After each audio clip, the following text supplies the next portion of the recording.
అందరికీ నమస్కారం. మీరు నిజంగా శివభక్తులైతే ఈ కథను చివరి వరకు వినాల్సిందే. ఎందుకంటే ఈ మహాశివరాత్రి కథ మీ జీవితాన్నే మార్చే శక్తి కలిగి ఉంది. లోకం మొత్తం భయంతో వణికిన రాత్రి అది. దేవతలు కూడా దిక్కులేని వేళ ఒక్కడే ముందుకొచ్చాడు. ఆయనే పరమశివుడు. భారతదేశంలో ప్రతి శివభక్తుడి హృదయాన్ని తాకే పవిత్రమైన పండుగ మహాశివరాత్రి. ఈ రాత్రి సాధారణ రాత్రి కాదు, ఇది జాగరణ రాత్రి, జ్ఞానరాత్రి, మోక్షానికి దారి చూపే రాత్రి అని శాస్త్రాలు చెబుతున్నాయి. ఎందుకంటే ఈ రాత్రే పరమశివుడు తన పరమతత్వాన్ని లోకానికి ప్రకటించిన మహానుభావ రాత్రి. పూర్వకాలంలో హిమాలయ పర్వతాల మధ్య ప్రశాంతమైన కైలాసంలో పరమశివుడు తపస్సులో లీనమై ఉండేవాడు. అదే సమయంలో లోకంలో అన్యాయం పెరిగిపోతూ రాక్షసులు దేవతలను వేధించడం మొదలుపెట్టారు. దేవతలందరూ బ్రహ్మదేవుణ్ణి, విష్ణువును ఆశ్రయించి ఈ లోకాన్ని కాపాడే మార్గం చూపండి అని ప్రార్థించారు. అప్పుడు విష్ణువు చెప్పాడు, పరమశివుడి కృప లేకుండా ఈ సమస్యకు పరిష్కారం లేదు. దేవతలందరూ కలిసి కైలాసానికి వెళ్ళి శివుడిని ప్రార్థించారు. కానీ శివుడు ధ్యానంలో ఉండడంతో స్పందించలేదు.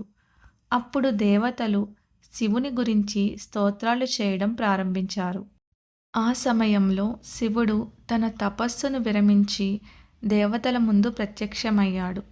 మీ బాధ నాకు తెలుసు అంటూ లోకరక్షణ బాధ్యతను స్వీకరించాడు.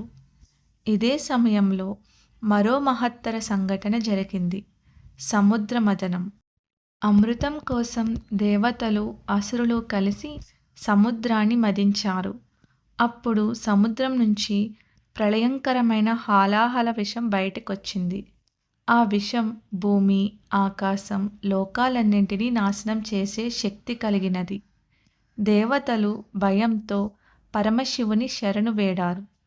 అప్పుడు పరమశివుడు కరుణతో ఆ హాలాహల విషాన్ని తన చేతిలో తీసుకుని త్రాగాడు. కానీ లోకానికి హాని కలగకూడదని తన కంఠంలోనే దాన్ని ఆపేశాడు. అందుకే ఆయనకు నీలకంఠుడు అనే పేరు వచ్చింది. ఈ మహాత్యాగం జరిగిన రాత్రే మహాశివరాత్రి అని ఒక కథనం చెబుతుంది.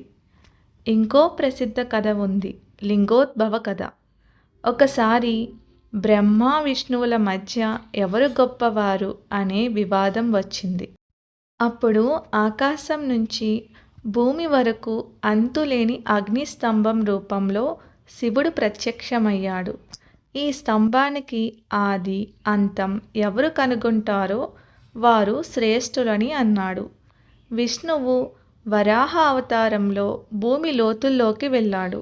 బ్రహ్మ అంశగా ఆకాశంలోకి వెళ్ళాడు. కానీ ఇద్దరికి ఆ స్తంభానికి ఆది, అంతం కనపడలేదు. చివరకు శివుడి మహిమను అంగీకరించారు. అదే శివలింగ స్వరూపం. ఆ రోజు కూడా మహాశివరాత్రి అని శాస్త్రాలు చెబుతాయి. మహాశివరాత్రి అంటే కేవలం పూజలు, అభిషేకాలు మాత్రమే కాదు. ఇది మన లోపల ఉన్న అజ్ఞానాన్ని తొలగించి జ్ఞానాన్ని పొందే రోజు. అందుకే ఈ రోజున ఉపవాసం, జాగరణ ఎంతో ముఖ్యమైనవి. రాత్రంతా శివనామస్మరణ చేస్తూ, లింగాభిషేకం చేస్తూ, బిల్వపత్రాలు సమర్పిస్తే అపారమైన పుణ్యం లభిస్తుంది. శివుడు బోలాశంకరుడు. భక్తుడి మనసు శుద్ధంగా ఉంటే చాలు, చిన్న పూజకైనా ఆయన కృప అపారంగా లభిస్తుంది. ఒక వేటగాడు కూడా అజ్ఞానంతో చేసిన పూజ వల్ల మోక్షం పొందిన కథ మనకు తెలుసు. ఇది శివుడి కరుణకు నిదర్శనం. కలియుగంలో మనం ఎన్నో కష్టాలు, బాధలు ఎదుర్కొంటున్నాం. మనసుకు ప్రశాంతత లేదు. జీవితం పరుగులమయం అయిపోయింది. అలాంటి సమయంలో మహాశివరాత్రి మనకు ఒక సందేశం ఇస్తుంది. ఆగి ఆలోచించు, లోపలికి చూడు, శివతత్వాన్ని అర్థం చేసుకో. ఈ మహాశివరాత్రి రోజున శివుడిని భక్తితో స్మరించుకుంటే మన కష్టాలు క్రమంగా తొలగిపోతాయి. మన జీవితంలో శాంతి, శ్రేయస్సు కలుగుతాయి.